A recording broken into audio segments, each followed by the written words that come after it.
Hi అండి. మామిడి తాండ్ర video చూసి నాకు మామిడి తాండ్ర చేయాలనిపించి మామిడి తాండ్ర అయితే చేశానండి. దానికోసం బంగినపల్లి మామిడికాయలు తీసుకుని ఇలా ముక్కల కింద కట్ చేసుకుని మిక్సీ జార్లో వేసుకుని అలాగే 2 స్పూన్ల చక్కెర వేసుకోవాలండి. వేసుకున్న తర్వాత అవసరమైతే కుక్ చేసుకోవచ్చు, లేదంటే డైరెక్ట్గా ఇలాగే ఆరబెట్టుకోవచ్చు అండి. నేనైతే అమ్మమ్మల కాలం నాటి తాండ్ర అయితే చేస్తున్నానండి. అప్పుడైతే కుక్ చేసేవారు కాదు, డైరెక్ట్గా గుజ్జు తీసి అందులో పంచదార కరిగించుకుని ఇలా ప్లేట్లో అయినా చాప మీద అయినా వేసేసి తాండ్ర అయితే చేసేవారు. అలాగే నేను కూడా చేస్తున్నాను. ఇప్పుడు మిక్సీ పట్టేసుకున్నాక ప్లేట్కి అయితే నూనె రాసుకున్నానండి. నూనె అప్లై చేసుకుని మనం మిక్సీ పట్టుకున్న తాండ్ర అయితే మామిడికాయ గుజ్జు అయితే వేసేసుకోవాలి. వేసేసుకుని అంతా ఫ్లాట్గా చేసుకోండి. లేయర్స్ కింద కావాలి అనుకుంటే పై లేయర్ ఎండిపోయిన తర్వాత ఇంకో లేయర్ వేసుకోవాలండి, లేదంటే డైరెక్ట్గా ఒక లేయర్తోనే ఇలా మనం చేసుకోవచ్చు. ఎండలో పెట్టిన తర్వాత తాండ్ర అయితే ఇలా ఉందండి.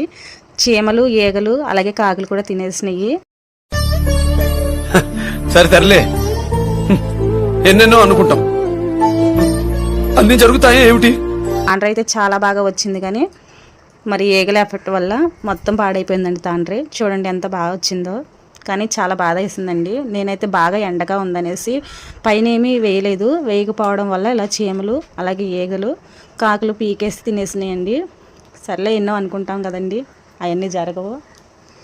మామిడి తాండ్ర అయితే చక్కగా ఎండిందండి, కానీ ఈగలైతే చచ్చిపోయి కూడా ఇందులో. కానీ ఇంకా ఇంత బాగా వచ్చిన తాండ్ర చేయవలసింది ఏముందండి, చివరాఖరికి చాలా బాధగా పాడేసాను. ఈ తాండ్ర అంతా పాడేసేటప్పుడు చాలా బాధ అనిపించింది. నేను చేసిన పొరపాటు మీరు చేయొద్దు. తాండ్ర చేసుకునేటప్పుడు పైన నెట్ క్లాత్ని కప్పుకోండి. వీడియో నచ్చితే లైక్ చేయండి. ఇలాంటి పొరపాటు మీ ఫ్రెండ్స్ అండ్ ఫ్యామిలీ చేయకోకుండా ఉండాలి అంటే ఈ వీడియోని షేర్ చేయండి. Thank you.